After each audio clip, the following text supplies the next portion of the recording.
नमस्कार जी, मैं हूं अक्षय कुमार। आज मैं डीएनए के स्टूडियो में आया हूं। अक्सर जब लोग किसी एक्टर को देखते हैं तो यही सोचते हैं कि वो जरूर अपनी फिल्म की प्रमोशन करने आया होगा, लेकिन मैं एक जरूरी मुद्दे का प्रमोशन करने आया हूं। हाल ही में मैंने एक फिल्म की है और इस फिल्म पर काम करते हुए मैंने काफी रिसर्च किया। जाहिर सी बात है कि सारी बातें फिल्मों में तो जोड़ी नहीं जा सकती, इसीलिए मुझे लगा कि मैं डीएनए का हिस्सा बनूं और इंडिया के जुडिशियल सिस्टम पर आपके साथ कुछ डिस्कशन करूं।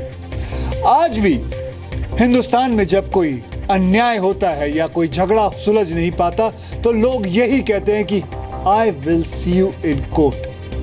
अब मैं अदालत जाऊंगा और इंसाफ के लिए लड़ूंगा। जरा सोचो कि ये जो लोग ये जो बातें करते हैं उनके मन में भारत के कानून और जुडिशरी के लिए कितनी इज्जत होती होगी, कितना विश्वास होता होगा।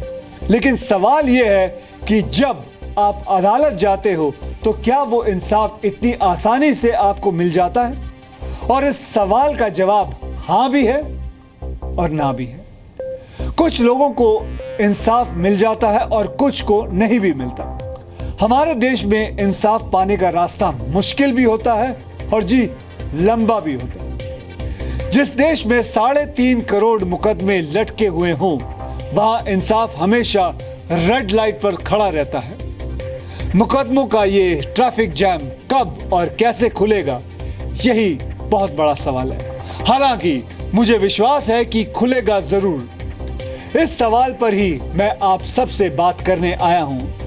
आज मैं आपका ध्यान इस मुद्दे पर लाना चाहता हूं।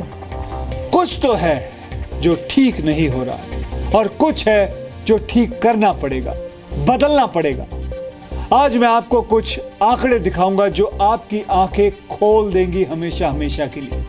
मैं निराश में विश्वास नहीं रखता हूं, आशावादी हूं मैं।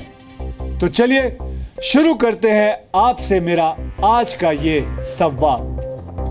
अब मैं आपको भारत की न्यायपालिका से जुड़े हुए कुछ आंकड़े बताना चाहता हूं। इस समय देश के अदालतों में करीब 3 करोड़ से भी ज्यादा मुकदमे लटके हुए हैं, यानी कि पेंडिंग है। इनमें से करीब 60,000 केसेस सुप्रीम कोर्ट में पेंडिंग है, जबकि देश भर के हाई कोर्ट्स में 2013 तक 41,53,000 मुकदमे पर फैसला नहीं हो पाया है। देश में जजों की इतनी कमी है कि अगर इंसाफ समय पर मिल जाए तो वो रिसर्च का विषय बन जाता है। आपको जानकर हैरानगी होगी कि भारत में हर 10 लाख लोगों पर सिर्फ 17 जज हैं, जबकि 1987 में ही लॉ कमीशन ने 10 लाख लोगों पर 50 जज होने की सिफारिश की थी। देश भर की अदालतों में जजेस के 5,433 पद खाली हैं। देश की अदालतों में 10.5% केस ऐसे हैं जो 10 से भी ज्यादा सालों से पेंडिंग हैं। ये आंकड़े बताते हैं कि देश की अदालतें और जज मुकदमों के बोझ से दबे हुए हैं। अब ये समझने की कोशिश करते हैं कि विदेशों में क्या हालत है और हम अपनी न्याय व्यवस्था को कैसे बेहतर बना सकते हैं। भारत में 10 लाख लोगों पर सिर्फ 17 जज हैं, लेकिन अमेरिका में 10 लाख लोगों पर 107 जज हैं। कनाडा में 10 लाख लोगों पर 75 जज हैं और ऑस्ट्रेलिया में 10 लाख लोगों पर 42 जज हैं। यहाँ ये बताना भी जरूरी है कि ये वो देश है जिनकी पॉपुलेशन भारत से बहुत कम है। कम पॉपुलेशन के बावजूद इन देशों में जजों की संख्या भारत से कई ज्यादा है। यहाँ चीन का एग्जाम्पल आपको काफी हैरान कर देगा। चीन की पॉपुलेशन भारत से ज्यादा है, लेकिन आपको ये जानकर हैरानगी होगी कि चीन में हर 10 लाख लोगों पर करीब 140 जज हैं। यानी भारत के मुकाबले ये रेशो करीब 8 गुना ज्यादा है। इसका मतलब ये है कि अगर भारत चाहे तो बहुत कुछ कर सकता है और हमें इस दिशा में बड़े कदम उठाने ही होंगे। मैं एक एक्टर हूं और आज मैं अपनी और फिल्म इंडस्ट्री की बात भी करना चाहता हूं। आपने ध्यान दिया होगा कि हमारे देश में जितनी भी फिल्में बनती है उनमें से ज्यादातर फिल्मों में कोर्ट का कोई ना कोई सीन जरूर होता है। क्या आपने कभी सोचा है कि ऐसा क्यों है? इसकी वजह यह है कि कोर्ट हमारे और आपके जीवन का एक बहुत बड़ा हिस्सा बन चुका है। आप में से कई लोगों ने कोर्ट कचहरी के चक्कर लगाए होंगे। अगर कोर्ट से आपका वास्ता नहीं पड़ा होगा तो आपके आसपास कई लोग ऐसे होंगे जो आपको जुडिशरी के कड़वे अनुभव बताते होंगे। ज्यादातर लोग यही सलाह देते होंगे कि यार कोर्ट कचहरी के चक्करों से जितना दूर रहो उतना ही अच्छा है। सवाल यह है कि आजादी के 69 साल बाद भी ऐसी स्थिति क्यों बनी है? जब आम आदमी देश के सिस्टम से नहीं जीत पाता, जब आम आदमी बाहुबलियों से हारने लगता है, जब आम आदमी की कोई नहीं सुनता, तो उसे अदालत की शक्ल में एक उम्मीद दिखाई देती है। वो उम्मीद जिसके सहारे वो अपनी खोई हुई इज्जत वापस पा सकता है। वो उम्मीद जिसके सहारे वो बेईमानों को उनकी असली जगह पहुंचा सकता है। वो उम्मीद जो उसे सफेद झूठ बोलने वाले सिस्टम से लड़ने की प्रेरणा देती है। लेकिन उम्मीदों का गट्ठर उठाए जब आम आदमी अदालत के दरवाजे पर पहुंचता है तो वहां पहुंचकर उसे समझ आता है कि उसे अदालत के फैसले और अपनी जीत के बीच लंबा सफर तय करना होगा। इस सफर के दौरान वकील महंगे हो जाते हैं, जज बदल जाते हैं, फाइलें मोटी हो जाती हैं, अदालतों की दीवारें पुरानी होने लगती हैं, मौसम आने जाने लगते हैं, लेकिन अदालतों से आस लगाने वालों का आंगन सूखा ही रहता है।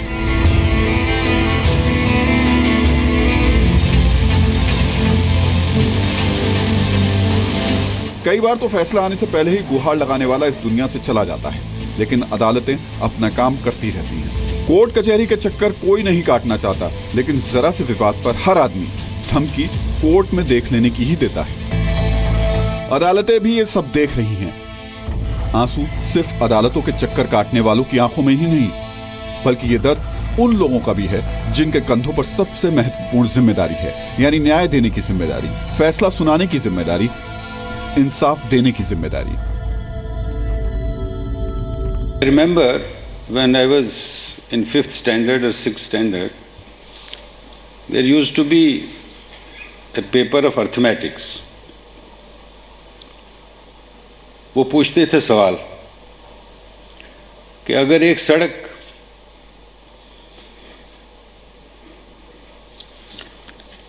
5 आदमी 10 दिन में बनाते हैं, वही सड़क अगर एक दिन में बनानी हो तो कितने आदमी चाहिए? And the answer used to be 50 आदमी चाहिए।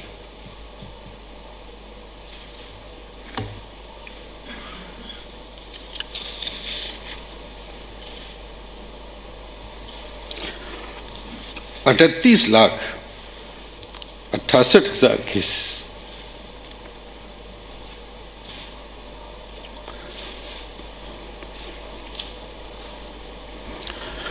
को निपटाने के लिए कितने आदमी चाहिए, कितने जज चाहिए? ये बात हम क्यों नहीं समझते?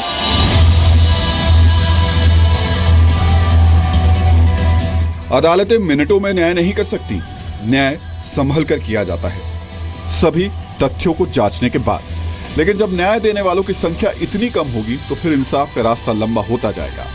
शायद इसीलिए कहते हैं justice delayed is justice denied. Prime Minister of this country, you would have known that we started the Supreme Court in 1950 with 1 + 7 judges, 8 judges in the Supreme Court. And there were at that time just about 1,215 cases. Within one decade, in 1960, we rose the sanctioned strength of the Supreme Court to 1 + 13, Chief Justice and 13 judges, 14 in all. And the cases rose to 3,247. In 1977, the strength was raised to 1 + 17, 18 judges in all. And the cases rose to 14,501. In 1986, there was another increase in the Supreme Court judges' strength. It became 1 + 25, 26 judges. The cases rose to 27,881. By 2009,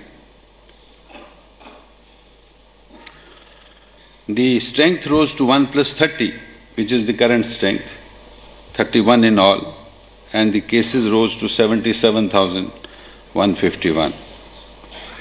By 2014, with a strength of 31 judges, we had a backlog of 81,583 cases.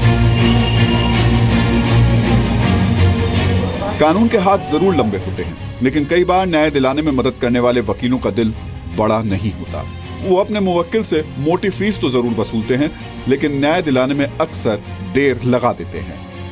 हाँ, अगर न्याय मांगने वाला अमीर और रसूखदार हो तो उसे बिना जंग लड़े जस्टिस मिल जाता है, जबकि बाकी लोगों की उम्मीदों को सिस्टम की दीवारों पर लगा दीमक खा जाता है। लेकिन फिर भी आम आदमी की उम्मीद खत्म नहीं होती, क्योंकि उसे उम्मीद होती है कि वो न्याय की देवी, जिसकी आंखों पर पट्टी बंधी है, बिना किसी भेदभाव के सही फैसला जरूर सुनाएगी। उसका तराजू सबूतों को तोलता है, आदमी के रसूख को नहीं।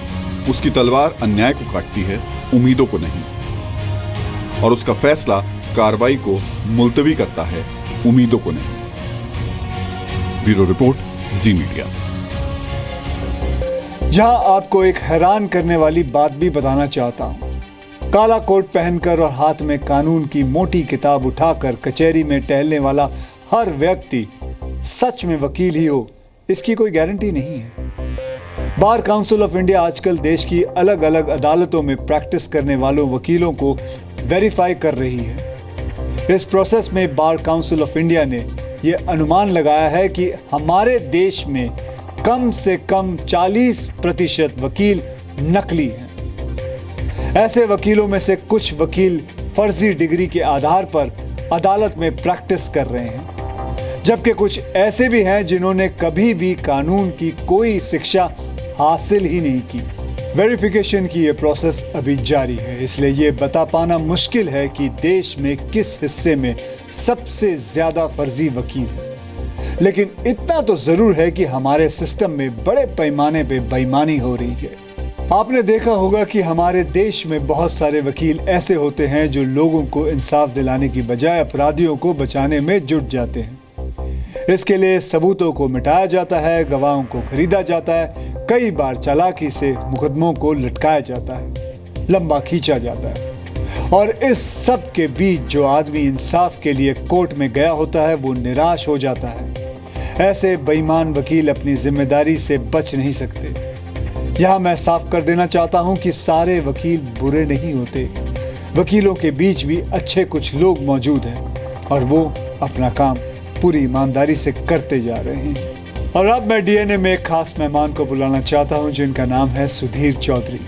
सुधीर के साथ बात किए बगैर जुडिशियल सिस्टम का ये डीएनए टेस्ट पूरा नहीं हो सकता। तो आइए मुलाकात करें सुधीर जी से।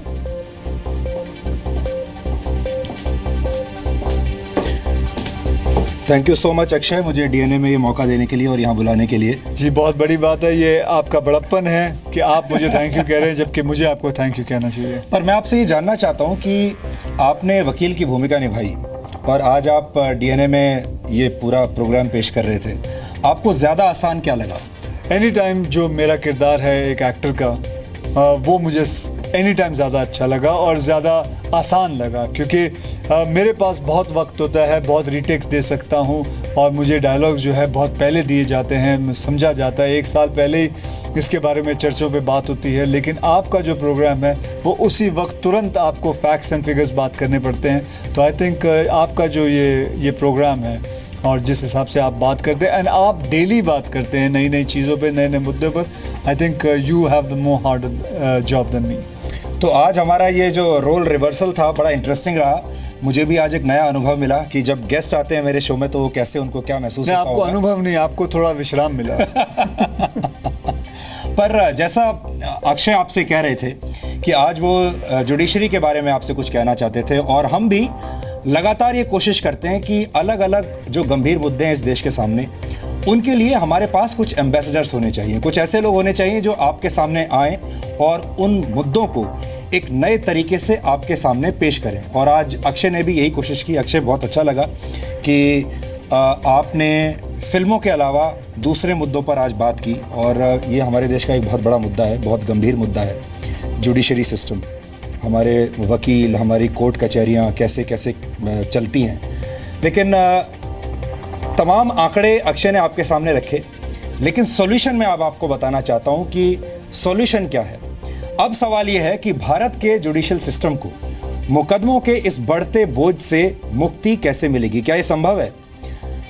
तो 2014 में लॉ कमीशन ने इस सिलसिले में कुछ सिफारिशें की थी और मैं चाहता हूं कि आज आपको पता हो कि क्या सिफारिशें थी। वो सिफारिशें ये थी कि अदालतों में मुकदमे निपटाने के लिए एक डेडलाइन तय होनी चाहिए। इसका एक उदाहरण है अमेरिका। वहां मुकदमों को एक टाइम लिमिट में निपटाना जरूरी होता है, अनिवार्य होता है। इसके लिए यूएस स्पीडी ट्रायल एक्ट बनाया गया था। हमारा देश भी कोई ऐसा सिस्टम बना सकता है अगर चाहे तो। जजों की संख्या बढ़ाने के लिए तुरंत उनकी नियुक्ति होनी चाहिए, ऐसा भी कहा गया था। 10 लाख लोगों पर कम से कम 50 जज होने चाहिए और अभी यह संख्या सिर्फ 17 है, जैसा अक्षय ने अभी आपको बताया। निचली अदालतों में जजों की रिटायरमेंट एज बढ़ाकर 60 से 62 वर्ष कर देनी चाहिए। अदालतों की संख्या और ज्यादा बढ़ानी चाहिए और ट्रैफिक और पुलिस चालान केसेस के लिए सुबह और शाम की स्पेशल कोर्ट्स बनानी चाहिए, क्योंकि पिछले 3 वर्षों में अदालतों में जो मुकदमे पेंडिंग हैं उनमें से 37.4% मुकदमे अकेले ट्रैफिक और पुलिस चालान के ही हैं। लॉ कमीशन की सिफारिश के मुताबिक ट्रैफिक और पुलिस चालान के केस में लॉ ग्रेजुएट्स की नियुक्ति भी की जा सकती है। समय समय पर लॉ कमीशन अपनी सिफारिशें सरकारों को भेजता रहता है, लेकिन उन सिफारिशों पर कभी अमल नहीं होता। मुझे उम्मीद है कि सरकार और सिस्टम आज हमारी आवाज़ सुनेंगे और इस समस्या का बहुत जल्द कोई ना कोई समाधान ज़रूर निकालेंगे, ताकि जो आप सबका इंतज़ार है, हमारे देश में कोर्ट कचहरी में जो न्याय प्रक्रिया है उसका लंबा इंतज़ार छोटा हो सकेगा। हमने एक नई तरीके से आज इस मुद्दे को आपके सामने उठाने की कोशिश की। अक्षय, आपका बहुत बहुत शुक्रिया, आप इस स्टूडियो में आए और आपने ये मुद्दा उठाया। Thank you so much. Thank you.